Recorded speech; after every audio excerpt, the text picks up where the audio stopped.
Now turn to section 1. You will hear a conversation between Harry and Andrea, two students who have just finished their final exams. First, you have some time to look at questions 1 to 5.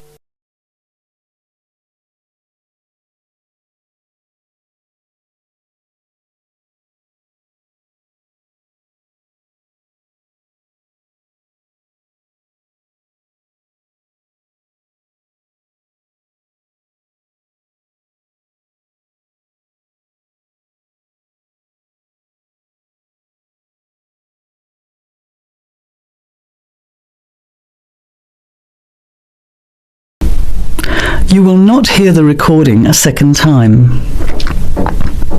Listen carefully to the conversation and answer questions 1 to 5. Hi Andrea, how are you feeling now that exams are over? It's fantastic to have finished, isn't it? And to sleep in every morning. What about you? Well, I've been catching up on sleep too, but I've got a lot to do before I leave for England. Perhaps you could give me some advice. I've got a lot of things I can't possibly take back with me, but I don't know what to do with them. Well, it depends on what sort of things they are and whether you're thinking of giving them away or selling them. Well, almost everything. Furniture, the fridge and other kitchen stuff that I bought from the previous tenant. But the new people have already got what they need, so they're not interested in buying stuff from me. I can't afford to give it away, but I'm not sure how to sell it all. Oh, and there are some clothes and books as well. Why can't you take them? The books are really heavy. It's so expensive if you exceed the airline baggage allowance. And the clothes just won't all fit in my suitcase. It's amazing how much stuff I've accumulated since I've been here. Anyway, I don't think I'll need as many summer clothes in England as I have here in Australia. I see. Well, there are several alternatives.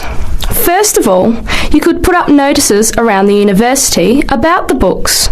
You know, on the notice boards in the Student Union building and in the economics department. Anywhere second and third year students will see them. People are always keen to buy cheap textbooks. Okay, what should I say on the notices?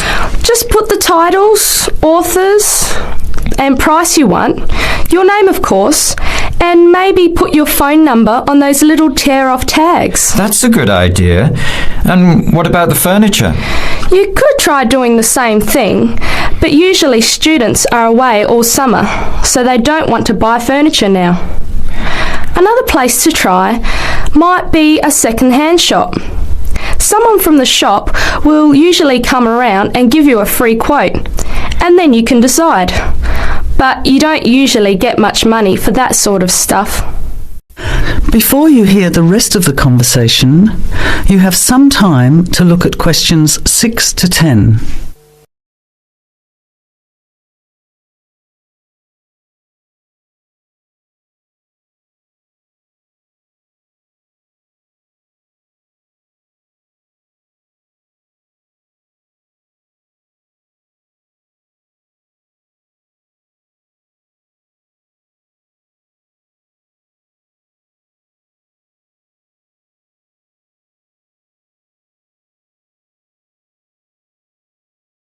Now listen carefully and answer questions 6 to 10.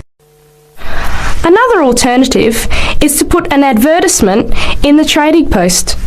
Do you know that paper? It comes out every week advertising things people want to sell. You have to pay to put the advert in and then hope people phone. Give them as much information as possible, and if they're interested, invite them to come and have a look. The hard part is agreeing on a price. No, I haven't seen the Trading Post, but I should have a look at it. And I could advertise the fridge, the microwave and the furniture. But the kitchen stuff isn't really that good. You know, old cutlery, a few pots and pans and some plates and things. What shall I do with them? Well, another option is to donate the kitchen things to a charity shop. You know, like the Salvation Army or St. Vincent de Paul. Why don't you get a second-hand shop to give you a quote first? Yes, I could do that. Find out how much they'll give me and then decide whether to sell them or give them away. But I've still got the clothes. A charity shop will take them too, as long as they're in good condition. And even though you don't get any money, at least you know that someone who really deserves some help has benefited. That's a good point. I'll advertise the expensive stuff, the furniture, and donate the clothes and kitchen stuff.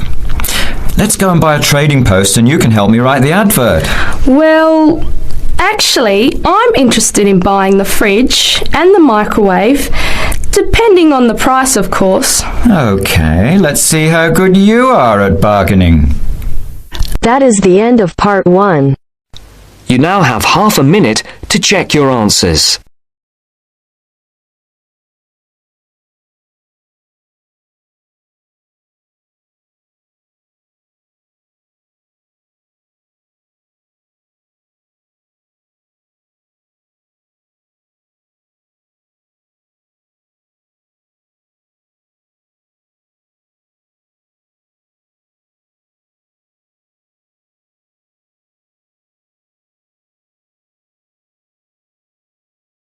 Now turns to part 2.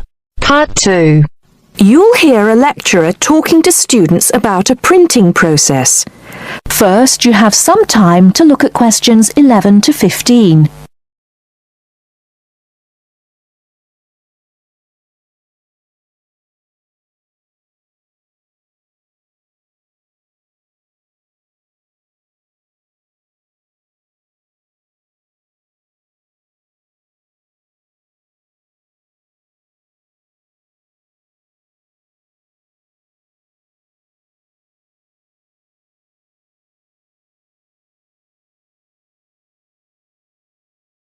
Now, listen carefully and answer questions 11 to 15.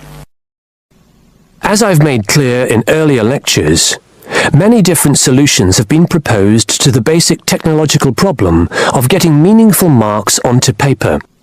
In other words, several different forms of printing have developed over the years, many of which are still in use today for different purposes. This week, I'd like to discuss the rotogravure process. This is one of the most widely used printing processes, and after describing how the process works, I'll be describing some of its industrial uses and the advantages and disadvantages of this form of printing. As the name implies, rotogravure is a form of printing in which large cylindrical pieces of metal rotate, while the paper to be printed passes between them. The paper is held in place against the printing surface by the impression roller. The weight of this roller is one of the factors that affect how much ink is actually transferred to the paper. Remember that this roller does not directly transfer ink onto the paper. The side in contact with the impression roller remains blank, and it's the other side of the paper which is actually the printed side. The impression roller presses the paper against the ink-bearing roller, generally known as the gravure cylinder. This roller is etched or engraved using either a laser or a diamond-tipped etching machine. This creates a large number of tiny holes in the surface of the roller which hold the ink. The depth and size of these holes determines how much ink is picked up from the ink fountain, which the whole printing assembly rests in. How much ink is picked up, in turn, determines the density of the image produced. As it rotates, the lower roller picks up more ink on its surface than is required, and this needs to be removed before contact with the paper. A flat edge, called the doctor blade, scrapes against the surface and removes all ink which is not in one of the holes on the surface of the lower roller. This should lead to a clean image. Before you hear the rest of the talk, you have some time to look at questions 16 to 20.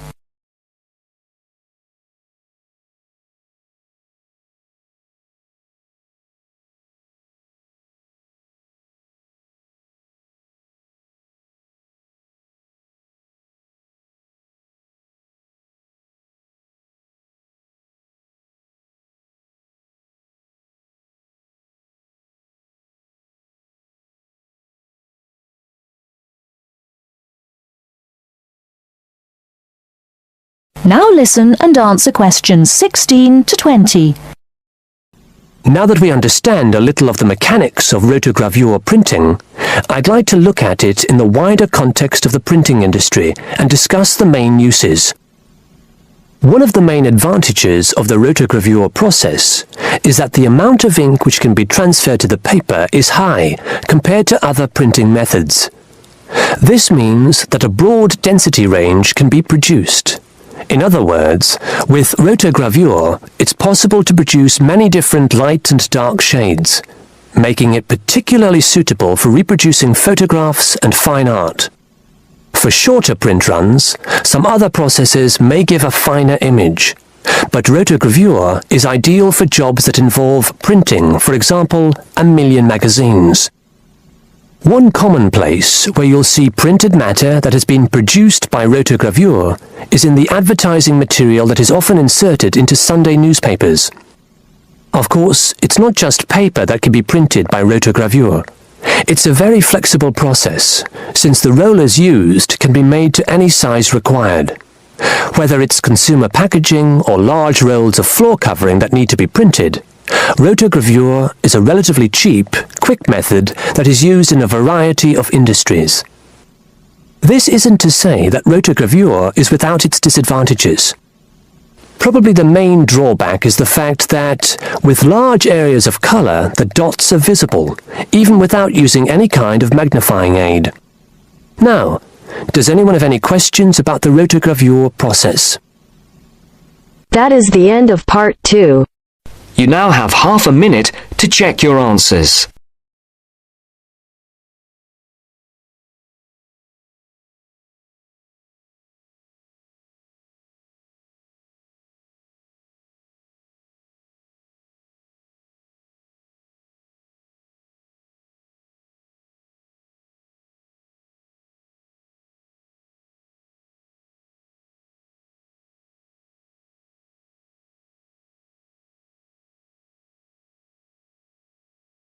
Now turn to Section 3.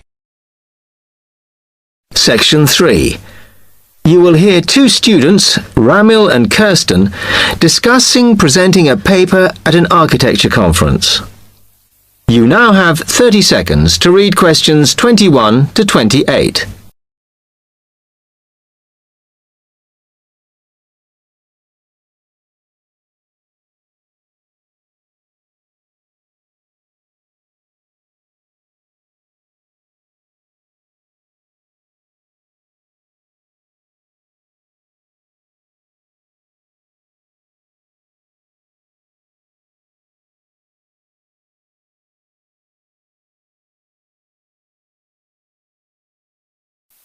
Now listen carefully and answer questions 21 to 28. Hi, Kirsten. Have you heard about that architecture conference in Oxford at the end of the year? Yeah, I saw the leaflet on the notice board. As it's my final year, I ought to try giving a paper, but I've got no idea how to go about it. Oh, I think you should go for it. I did one last year. It's quite straightforward. First of all, you need to see what the conference themes are. You know, what topics they're covering.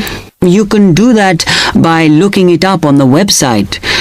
You need to submit a paper that falls into one of the categories they give you. Oh, that may give me some ideas. Then, while you're doing that, you should also have a look at the information on how to submit your paper. The rules, if you like, such as the length. It's important you follow those. I see. And then I suppose the next stage is to start writing it up. I'd like to use it as an opportunity to propose some future work, but I understand it must be based on current work. Still, there's plenty to choose from. It makes sense to do something that I'm more familiar with. Yes, and the other thing is, when you've written it up, then go back and look at your data carefully and make certain that you've presented it in a format that is standard for your subject. Remember, people have to absorb information very quickly while they're listening. Don't make it too complicated. Okay, well, I reckon that'll take me about a month to get that sorted. Then the next thing I have to do, I guess, before I send it off to the conference organizer, is give the whole thing to the events officer so that he can look through it and see if it all makes sense and is okay. Yeah. Remember to warn him that it's en route so he can fit it into his schedule. Oh. Then you're done, really. All you have to do after that is to go through it and sort out any changes you need to make. Then finally, you can submit it. You can do that online. Phew, good. Then I just wait to hear, I suppose. How long does that take? It depends, but usually about 6 weeks. Oh. When you hear if your paper has been accepted, then at that stage, it's worth giving them a list of any technical things you need when you actually give the talk. A screen or video players or that sort of thing. Okay, but that's a long way off. And I know that if my paper is accepted, then at that stage, I have to give them a short text about myself and my academic background so that they can put it in the brochure. Famous at last. Yeah. First, you have some time to look at questions 29 to 30.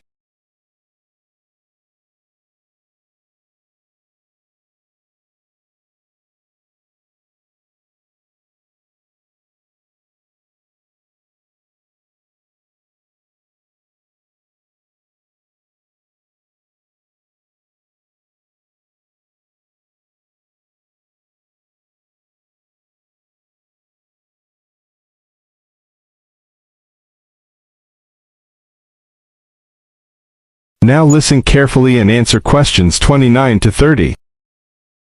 Right, well, I've got to get a couple of things sorted if I'm going to get this paper completed. Have you got enough data? Possibly.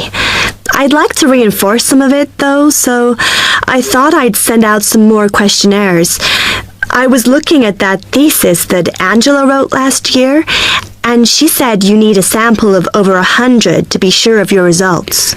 I think some of this year's postgraduates are doing some of the same stuff as you on buildings. Why don't you talk to them? I'll end up getting confused. It would be more useful for me to actually go out to that site by the rail bridge to see how they're building the new factory. Oh. I managed to get hold of Professor Barnett at London University, and he said I should go out and take pictures. I'm pretty busy, but I'll have to make time. Anyway, what about you? That is the end of section 3. You now have half a minute to check your answer.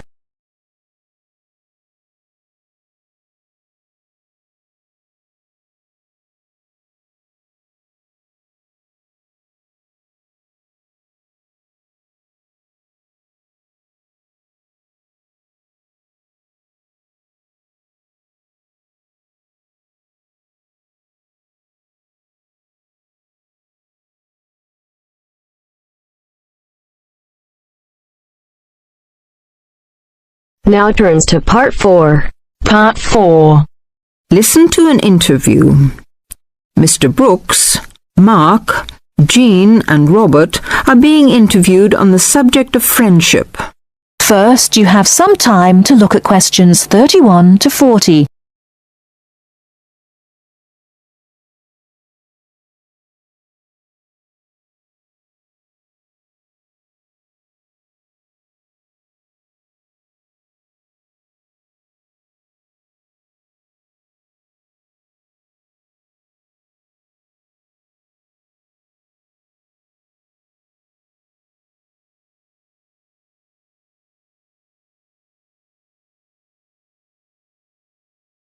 Now listen carefully and answer questions 31 to 40.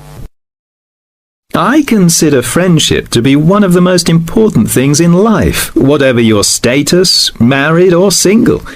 I see too many lonely people around. A lot of us get so involved with material values, family problems, keeping up with the Joneses, etc., that we forget the real meaning of friendship. Which is what, according to you? They say a friend in need is a friend indeed, which is partly true. But a real friend should also be able to share your happy moments without feeling jealous. A good friendship is one where you can accept and forgive him, understand mood, and don't feel hurt if a friend doesn't feel like seeing you. Of course, honesty is an essential part of any relationship. We should learn to accept our friends for what they are. As a married man, do you find your friendship is only with other men? Of course not. Both my wife and I have men and women friends, thank goodness. Although family life is fulfilling, it isn't enough. Both my wife and I get tremendous satisfaction from our friends, married or single, male and female. And we both have our separate friends too. We'd get bored with each other if we had the same friends. You must have a full life. We certainly do. And as I say, our friendship gives us a lot of pleasure. After all, friends should not be people with whom you kill time.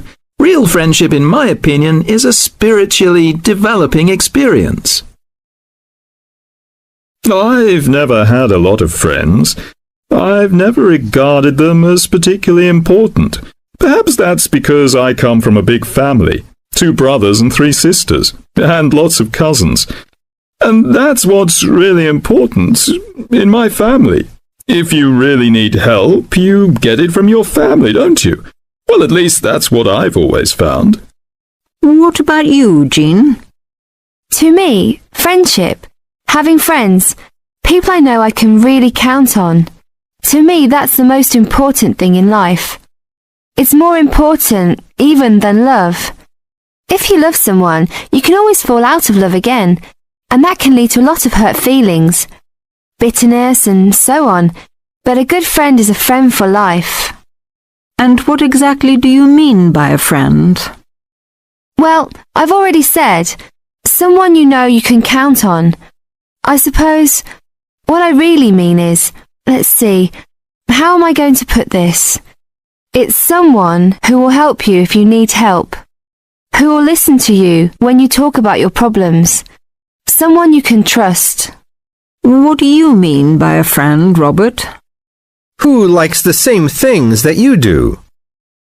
Who you can argue with and not lose your temper, even if you don't always agree about things. I mean, someone who you don't have to talk to all the time, but can be silent with, perhaps. That's important, too. You can just sit together and not say very much sometimes. Just relax. I don't like people who talk all the time. Are you very good at keeping in touch with your friends if you don't see them regularly? No, not always. I've lived in lots of places, and, to be honest, once I move away, I often do drift out of touch with my friends. And I'm not a very good letter writer either. Never have been. But I know that if I saw those friends again, if I ever moved back to the same place, or for some other reasons we got back into close contact again, I'm sure the friendship would be just as strong as it was before. Several of my friends have moved away, got married, things like that. One of my friends has had a baby recently, and I'll admit, I don't see or hear from her as much as I used to.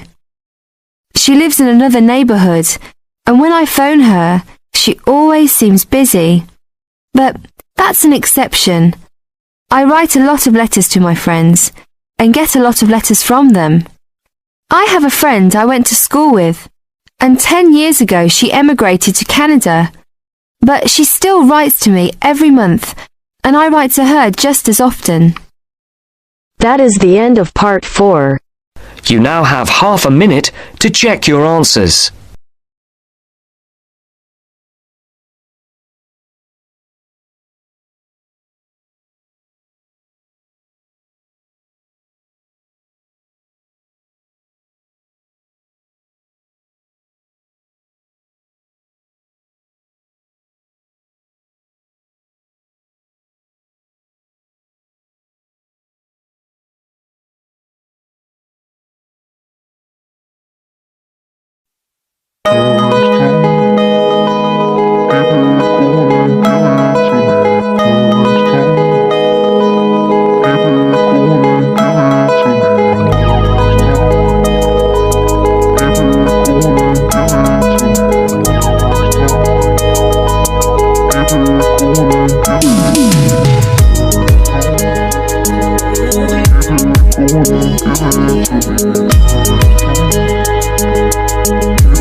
Give it to me.